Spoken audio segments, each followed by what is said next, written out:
Assalamu alaikum. How are you all? We're finally in the month of Ramadan, and the most intense question ever is, can I eat fried food? Should I avoid fried food? What is healthy? How can I make it healthy? So I'm going to solve all your problems in this episode.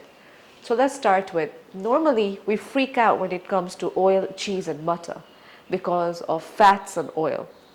Well, we all know about monosaturated, polyunsaturated, trans fat. We all know how fats are made. Let's not dig into the science, but get into the practical reality of life. For example, in every household we find is the vegetable oil. They come packed in gallons, buckets, and they have fancy labels on it. Always remember, whatever is packed fancily is because it's eye-catching and because you're likely to buy it, because you eat with your eyes, yeah? So this is the same story. So whenever we think about vegetable oils, we should try to use it in moderation or even avoid it if possible. And we can switch to healthier switches like olive oil. Olive oil is the most natural oil that comes out of olives.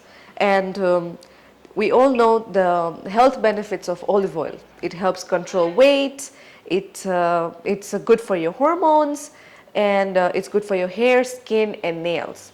Fats are very important for our hormones, so keeping that in mind, olive oil can be your best switch. Of course, we have to use this also in moderation because we all know fats per gram is 9 calories. So the more you use, the calorie will double up. So to avoid using it in a higher amount, like in a large amount, we can then switch to fry light, like a spray. You just spray on your pan is okay, and nothing will stick. And fry light can be your best option also, because one spray or two spray is not even reaching up to say 30 calories. So fry light can be your best option for Ramadan if you're pan frying, shallow frying stuff. So this can be your best option. We will come to ghee. Our ancestors grew up eating ghee. Ghee has lots of benefits, strengthens your bones, your knees, gives you good hair, aids in digestion, and keeps your gut very clean and okay. So, if you have a strong gut, you have good skin. So it's all connected.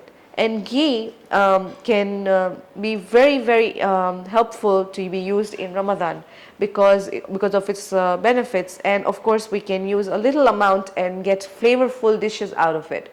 So ghee can also be your best option after olive oil.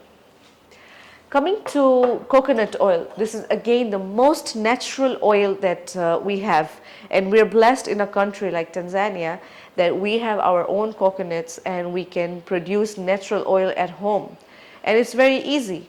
Coconut oil is very natural and very, very healthy, and you can even use coconut oil to cook. Yes, I know you might have heard that you cannot use coconut oil to cook, but that's a myth. You can definitely use coconut oil to cook.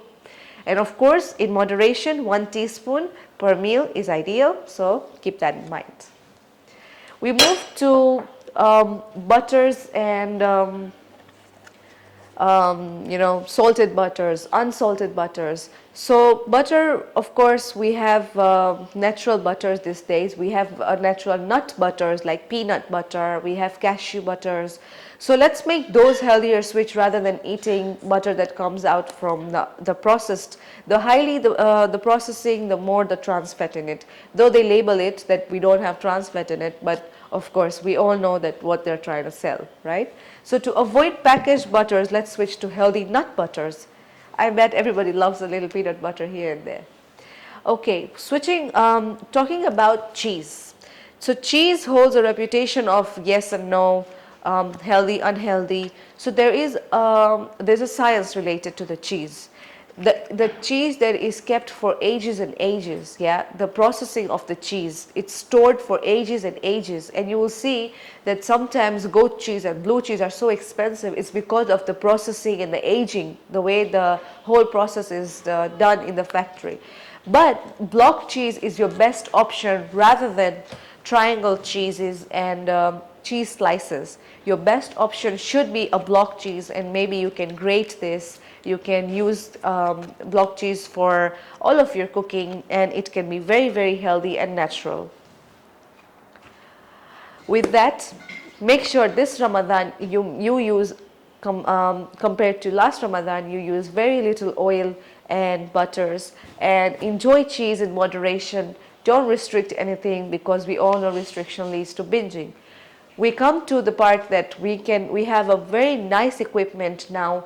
The way technology is, we have the air fryer. You can actually enjoy samosas, fries, and all of the delicacies that need a deep frying, drowning in the oil kind of cooking, to absolute no oil. Yeah, you can use the air fryer and make delicious stuffs out of it. And this Ramadan, try to be healthy with us. Thank you so much, and happy fasting.